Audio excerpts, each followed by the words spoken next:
Good afternoon students. Good afternoon madam. आज आपण मराठीची अजून एक कविता बघणार आहे.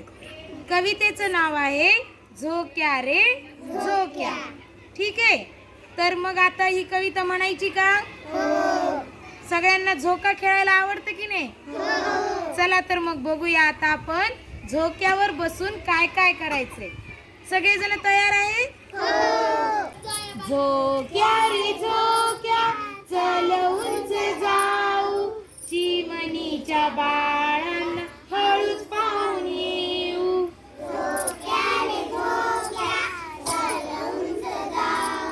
चिमणीच्या बाळांना